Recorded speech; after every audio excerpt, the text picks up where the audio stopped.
Brad, it's not what it looks like, Karen hissed, pulling her satin robe tighter as she stood at the bottom of the staircase. Her blonde hair tousled in a way that betrayed what she'd been up to. Brad's jaw clenched as his eyes darted from Karen's trembling figure to the young man, awkwardly descending the stairs behind her. Mark, his 18-year-old son from his first marriage, looked as if he wanted the ground to swallow him whole. His shirt was rumpled, his face flushed. He opened his mouth to speak, but shut it again when Karen shot him a warning glance. Not what it looks like. Brad's voice was a low growl. Then explain it, Karen. Explain why my son, his voice broke slightly, why my son is sneaking down from our bedroom. Karen lifted her chin defiantly, her green eyes narrowing. You've been distant, Brad. Always working late, always too tired to pay attention to me. I needed someone to talk to, someone who actually cared. And Mark, he just happened to be there. Talk. Brad barked a bitter laugh. You expect me to believe this is just talking? Karen glared at him. You're blowing this out of proportion. Nothing happened. Nothing. Brad's gaze turned to Mark, whose eyes flicked nervously between his father and stepmother. Mark, tell me the truth. Mark stammered, his face pale. Dad, I'm sorry. She told me she needed help, that she was lonely. Shut up, Mark. Karen snapped, her voice sharp as a whip. Don't you dare. Brad took a step forward, towering over both of them. Don't you dare what, Karen? Tell the truth? Mark, get out. Go to your room. Now. Mark hesitated, but the look in Brad's eyes left no room for argument.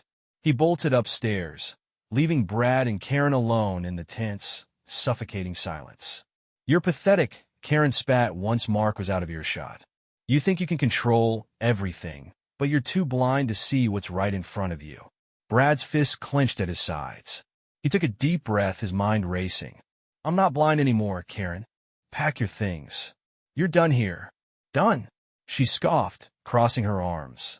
You think you can just kick me out? Do you have any idea how much this divorce will cost you?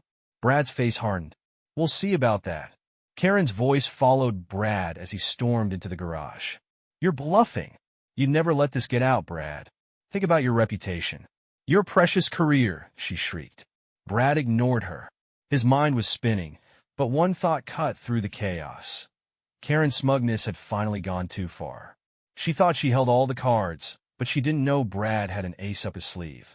He grabbed his phone and called his lawyer, Martin Feldman, a shark in a suit.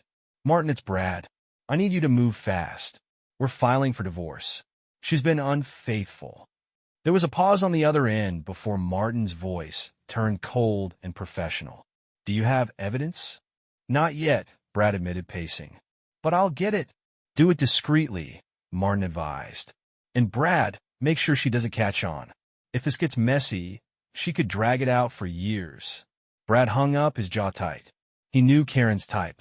She'd play the victim, spin a web of lies, and try to milk him for every penny. He wouldn't let her.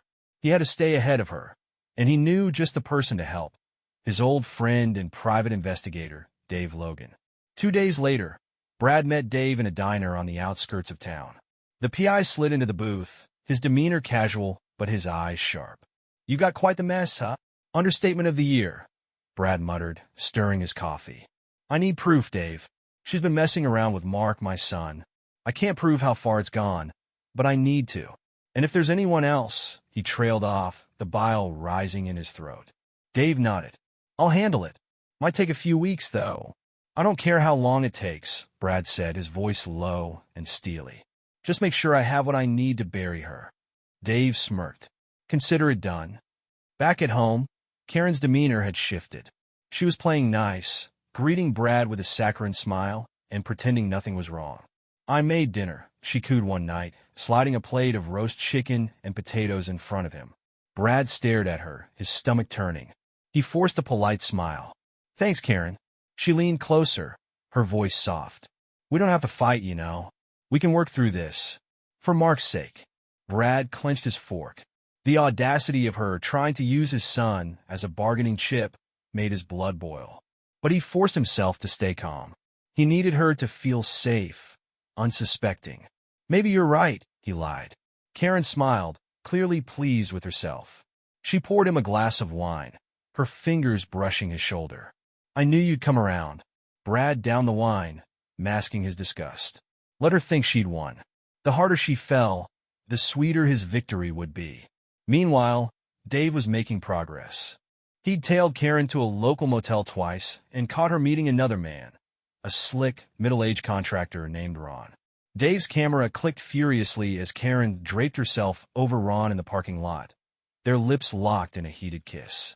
Later, Dave hacked into Karen's email and found a treasure trove of incriminating messages, explicit photos, plans for rendezvous, even her boasting about keeping Mark in line. It was sickening, but exactly what Brad needed. Dave sent the photos and emails to Brad, who reviewed them with grim satisfaction. "This is it," Brad said over the phone. "She's done. You sure you're ready for this?"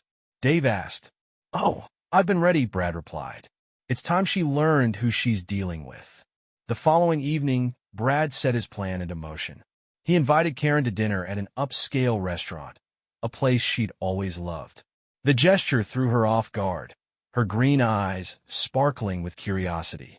"What's the occasion?" she asked, tilting her head as they walked to their table. Brad forced a smile. "Just thought we could use a fresh start." Karen's lips curled into a sly grin.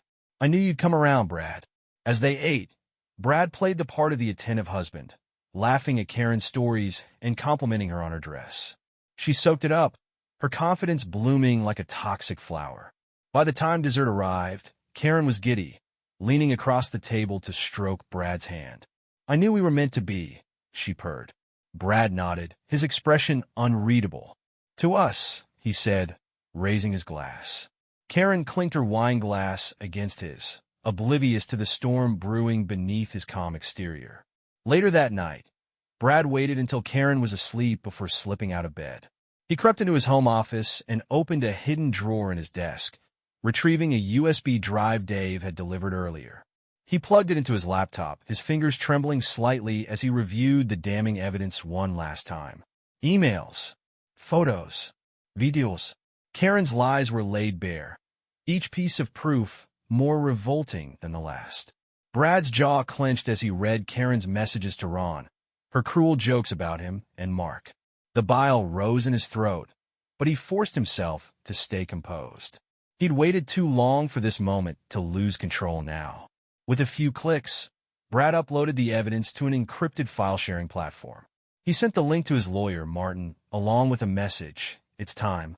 The next morning, Brad played it cool as Karen sipped her coffee in the kitchen. "I've got a surprise for you later," he said, sliding a stack of papers into his briefcase. Karen arched a brow. "A surprise? You're full of those lately." Brad smirked. "You'll love this one." She laughed, completely unaware of the trap about to spring shut. That evening, Brad arrived home to find Karen lounging on the couch in her silk robe, a glass of wine in her hand. "You're late," she teased. "I was starting to think you'd forgotten my surprise." "Not a chance," Brad replied, his tone light. "Let me grab it from the car." He returned moments later with a thick envelope, handing it to Karen with a cool smile. "Here, open it." Karen's brow furrowed as she pulled the contents from the envelope. Her face paled as she scanned the divorce papers, her hands trembling. "What the hell is this?" Brad folded his arms. "It's over, Karen. I've got enough proof to ensure you walk away with nothing. No alimony, no settlement. And if you try to fight me, I'll make sure everyone sees what you've been up to." Karen's eyes flashed with panic, then fury. "You wouldn't dare." "Oh, I would," Brad said, his voice icy. "And if you think I'm bluffing, ask Ron. Or maybe Mark. I'm sure they'd love to testify." Karen stood abruptly, the wine glass shattering on the floor. "You bastard." Brad didn't flinch. "Sign the papers, Karen, or I'll ruin you." Karen stood frozen, her breathing sharp and uneven as she processed Brad's ultimatum. The confident, manipulative woman who had so easily lied and cheated now looked vulnerable, even frightened. But it didn't take long for her bravado to return. She stepped closer, her voice low and venomous. "You think you're clever, don't you?" she hissed. "But this is just a game of chicken, Brad. And I don't blink." Brad smirked. "That's your problem, Karen. You think everyone's playing your game. But this isn't a game for me. It's justice." Karen's lips twisted into a mocking smile. Justice? Oh, please. You want revenge, and it's pathetic. Brad's face darkened, but he refused to rise to her bait. Instead, he stepped back, his arms crossed. Sign the papers, Karen. Save us both the drama. Karen tossed the papers onto the coffee table and folded her arms. I'm not signing anything without a fight. And you'll lose, Brad. You know why? Because the courts don't care about your little sob story. I'm the wronged wife, and you're the workaholic who neglected me. Brad arched a brow. Is that what you're going with? Good luck with that. Karen's jaw clenched, and for a moment, Brad thought she might lash out physically. Instead, she grabbed her phone and stormed toward the stairs. You'll regret this, she spat over her shoulder. Brad didn't regret it. Not for a second. That night, he forwarded the evidence to the local sheriff's office, along with a detailed account of Karen's manipulation of Mark. He hated dragging his son into this mess, but the law was clear. Karen's actions weren't just immoral, they were criminal. The sheriff, a no-nonsense woman named Claire Hammond, took the matter seriously. She promised to review the evidence immediately and assured Brad that if the allegations held up, Karen would face the consequences. It was only a matter of time. 2 days later, Karen's world came crashing down. She was in the middle of a yoga class, one of her many attempts to feign normalcy, when 2 officers arrived at the studio. They approached her calmly, but their presence alone was enough to draw stares from the other women in the room. Karen Taylor? One of the officers asked. Karen blinked, her confidence faltering. Yes, you're under arrest for contributing to the delinquency of a minor and other charges to be detailed upon booking, the officer said, pulling out a pair of handcuffs. Karen's face turned crimson as murmurs rippled through the room. This must be a mistake, she stammered. I didn't. This is ridiculous. The officer didn't respond. He simply guided her toward the door, her protests echoing behind them. The humiliation was complete when she realized half the class was recording the scene on their phones. At home, Brad watched the news coverage with grim satisfaction. Local reporters were already buzzing about Karen's arrest, speculating on the scandal and what it might mean for her reputation. He knew her circle of socialite friends would abandon her faster than she could send a group text. Mark, who had been staying with his mother during the initial fallout, returned to Brad's house that evening. He looked pale and shaken, but there was a newfound determination in his eyes. Dad, Mark said quietly, I'm sorry. For everything. Brad placed a hand on his son's shoulder. You don't need to apologize, Mark. She took advantage of you, and none of this is your fault. Mark nodded, his jaw tightening. What happens now? Now, Brad said firmly, we focus on rebuilding. And Karen? She'll finally face the consequences of everything she's done. Karen sat in the cold, fluorescent-lit interrogation room of the county jail, her manicured nails tapping against the metal table. She glared at the officer seated across from her, refusing to acknowledge the weight of the charges being read aloud. Her lawyer, a wiry man named Vince Larkin, sat beside her, his expression a mix of exasperation and frustration. You're being charged with statutory misconduct and endangering the welfare of a minor, the officer said bluntly, flipping through a folder of evidence. We've got emails, texts, photos, more than enough to convict. You be smart to cooperate. Karen scoffed, leaning back in her chair. This is ridiculous. All of this is fabricated. My husband's behind it. He's trying to destroy me. The officer raised an unimpressed brow. Your husband didn't write those emails or take those pictures, Mrs. Taylor. We know what happened. Karen turned to her lawyer. Do something. Vince sighed and adjusted his tie. My client maintains her innocence, he said, though his tone lacked conviction. We'll review the evidence and respond appropriately. Karen clenched her fists, her mind racing. She knew the evidence was damning, but she refused to believe she couldn't talk or scheme her way out of it. She always had before. Back at home, Brad watched the news with Mark by his side. The story had exploded into a local scandal, with Karen's mugshot plastered across every channel. Reporters speculated about the charges, some even hinting at the sordid details Brad had uncovered. This is going to follow her forever, Mark said quietly, his face pale. She'll never recover from this. Brad nodded, his jaw tight. And she shouldn't. What she did to you, it's unforgivable.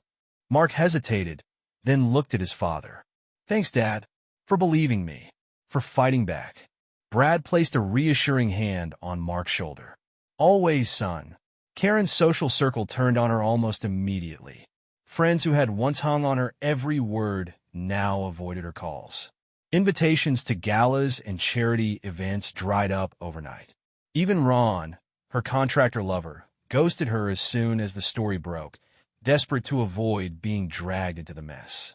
Karen was left with nothing but her bitterness and a growing sense of panic. Her lawyer had advised her to consider a plea deal, but the thought of admitting guilt and losing everything was unthinkable. She decided to fight back in the only way she knew how, by trying to smear Brad. Karen's first move was to leak a story to a local gossip blog, claiming Brad had fabricated the evidence to punish her for wanting a divorce. She painted herself as a victim, a woman trapped in a loveless marriage with a controlling, vengeful husband. The story gained some traction, but the public wasn't buying it. The evidence against Karen was too strong, and her attempts to deflect blame only made her look more desperate. Her second move was even riskier. She attempted to contact Mark. Late one night, Mark's phone buzzed with a message from an unknown number. Karen, Mark, it's me. Please call. I need to talk to you. Mark stared at the message, his stomach churning. He showed it to Brad, whose expression darkened immediately. She's trying to manipulate you again, Brad said. Block her. Mark hesitated, then nodded. You're right. Karen's final card was to demand a trial, hoping to at least salvage her reputation. But the prosecution's case was airtight, and the trial quickly turned into a spectacle that only deepened her humiliation. Witnesses testified to her erratic behavior and predatory actions. Dave, the private investigator, took the stand to present his findings, laying out Karen's deceit in painstaking detail. Even her own emails were read aloud, each one a nail in the coffin of her defense. Karen's lawyer did his best, but the outcome was inevitable. The jury deliberated for less than an hour before finding her guilty on multiple counts. The day Karen was sentenced, the courtroom was packed. Reporters jostled for seats, eager to capture the fallout of a scandal that had gripped the town. Karen, once a woman of poise and charm, sat hunched at the defendant's table, her makeup smeared and her hair unkempt. The weight of the proceedings seemed to have finally broken her. The judge's voice was cold and firm as he addressed her. Mrs. Taylor, your actions demonstrate a blatant disregard for the welfare of those around you, particularly a vulnerable young man who trusted you. This court cannot and will not tolerate such behavior. Karen stared straight ahead, her face a mask of defiance, though her trembling hands betrayed her fear. I hereby sentence you to 5 years in state prison with eligibility for parole after 3, the judge continued.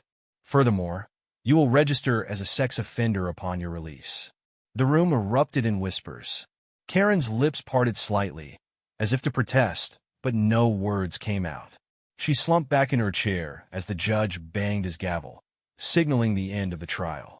Outside the courthouse, Brad stood with Mark, watching as Karen was escorted into a waiting police van. Her eyes darted toward them briefly before she looked away, her expression a mix of anger and despair. Mark shifted uncomfortably.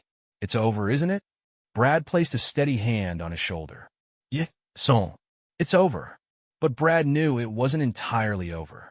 The damage Karen had caused, her lies, her betrayal, would take years to heal. Still, seeing her held accountable was a start. As the weeks passed, life began to settle into a new rhythm for Brad and Mark. The media frenzy faded, and the town moved on to the next big story. Brad focused on his work, pouring his energy into rebuilding his business and his relationship with his son. Mark, too, began to heal, leaning on his father as he adjusted to life after Karen's manipulation. Karen, meanwhile, was adjusting to a very different life. Prison stripped her of the status and luxury she had once clung to so desperately. Her charm and cunning, which had once opened doors, now earned her only scorn and suspicion. She became just another inmate, her past life a distant memory.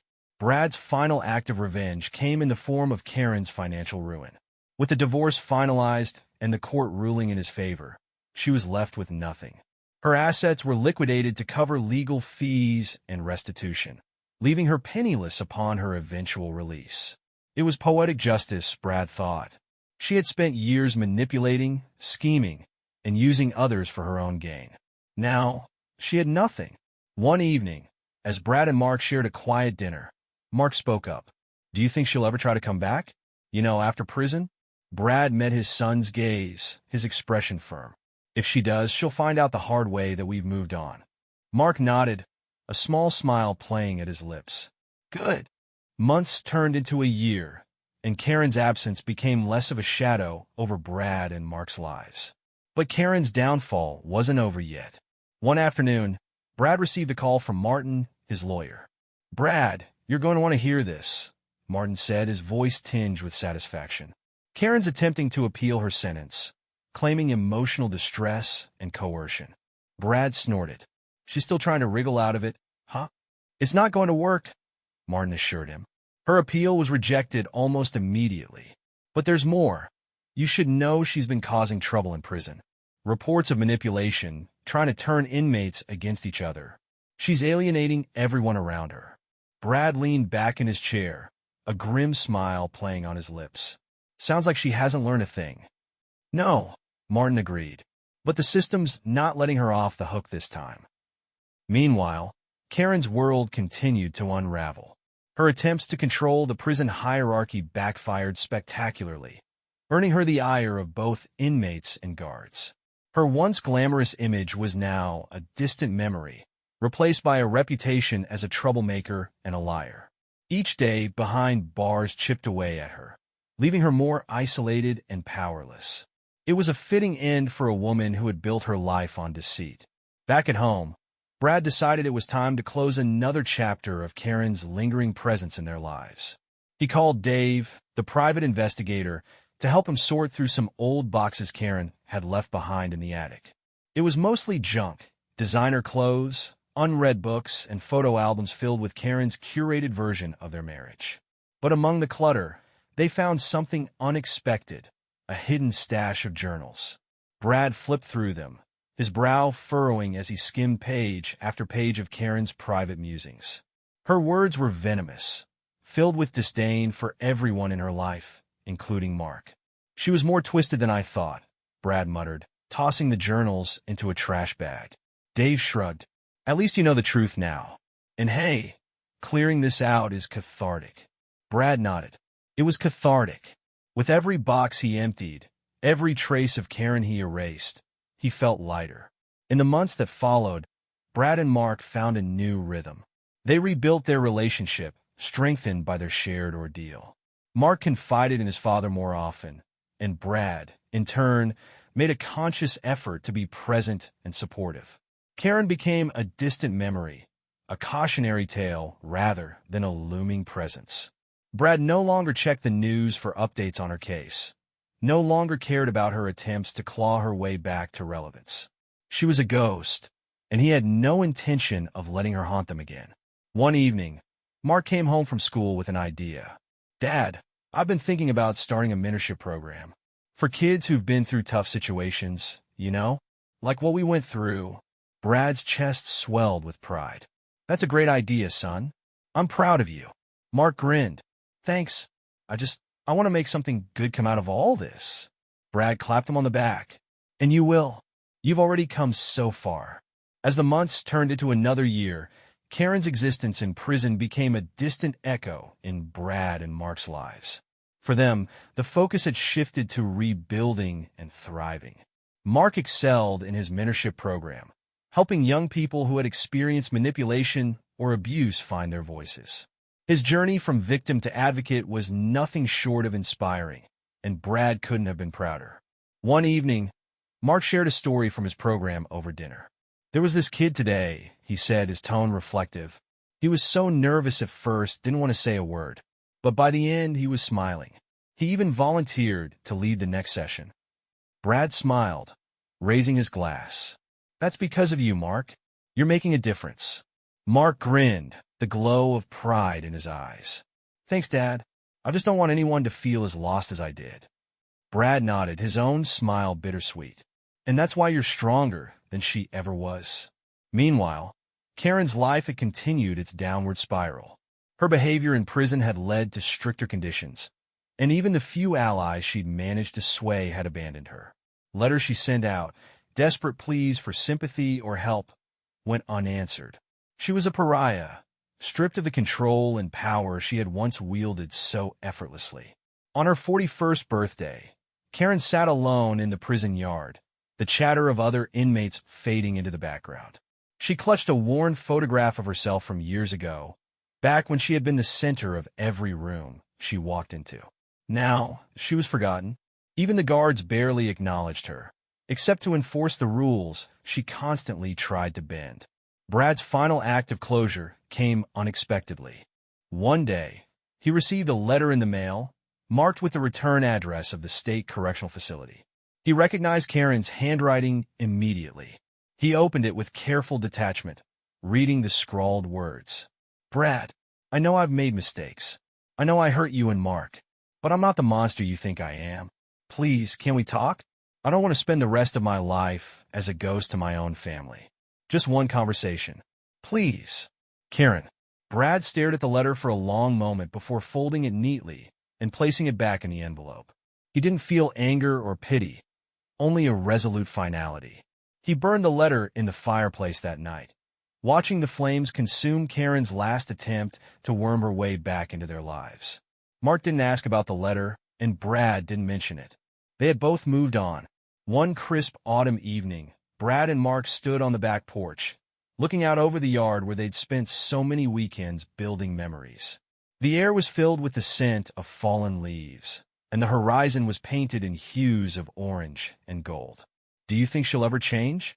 Mark asked quietly, breaking the comfortable silence. Brad considered the question for a moment before shaking his head. "Some people don't want to change, Mark. They just want to keep playing their games, no matter who it hurts." Mark nodded thoughtfully, then turned to his father with a determined smile. "Well, we're not playing anymore." Brad smiled back, his heart swelling with pride. "No, son, we're not." Months later, Brad received a surprise visit at his office. It was Sheriff Claire Hammond, her expression serious but calm. "Brad," she said, stepping inside and closing the door behind her. "I thought you should know. Karen's been transferred to a minimum security facility. She's managed to cut her sentence down with good behavior. She could be out on parole within the next 6 months." Brad leaned back in his chair, his face unreadable. "And you're telling me this because?" "Because I know people like her," Claire replied. "They don't change, Brad. They adapt. If she comes knocking, you need to be prepared." Brad nodded slowly, her words sinking in. "Thanks for the heads up. But Karen doesn't have a place in my life anymore. She's burned every bridge." Claire smiled faintly. "Let's hope she understands that." True to the warning, 6 months later, Karen was released on parole. Her hair had lost its shine, her once pristine posture now hunched with years of humiliation. The world she returned to was unrecognizable. Her old socialite friends had replaced her, Brad had thrived without her, and Mark had built a life of his own. Her first move was to contact her old lawyer, Vince. "What can I do to rebuild?" she asked him over the phone, desperation lacing her voice. Vince's response was blunt. "There's nothing to rebuild, Karen. You burned it all down." Karen hung up, her hands shaking, but she wasn't ready to give up yet. One morning, Brad stepped outside to find Karen sitting in her old car, parked across the street. She had tried to dress up, her makeup heavily applied to mask the toll of the last few years. When she noticed him, she stepped out, smoothing her dress nervously. "Brad," she began, her voice soft, almost pleading. "Can we talk?" Brad stared at her, his expression cold and unyielding. "We have nothing to talk about, Karen. I want to apologize," she said, her voice breaking. "I've changed, Brad. I've had time to think about everything I did, and I want to make amends.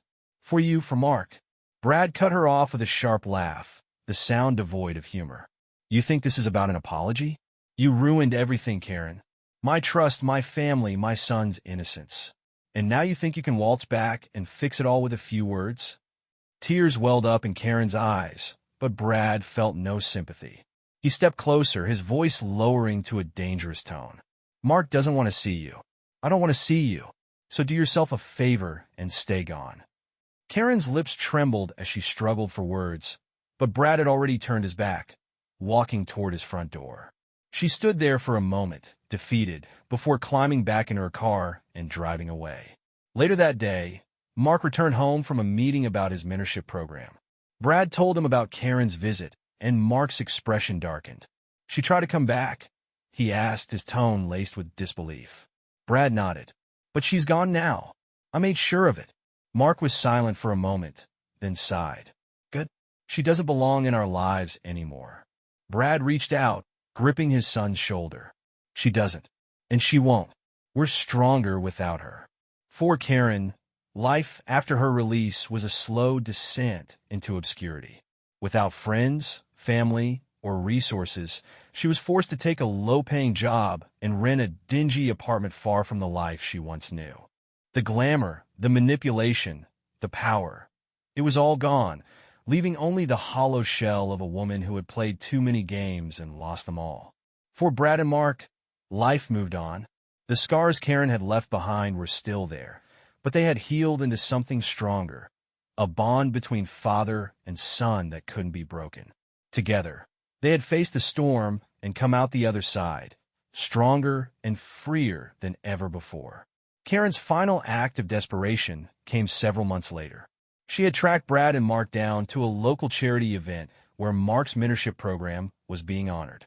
She stood at the edge of the crowd, watching from the shadows as father and son took the stage, their smiles genuine, their bond unshakable. As the applause died down, Karen made her move, weaving through the crowd until she was only a few feet from the stage. Her appearance caused a ripple of murmurs.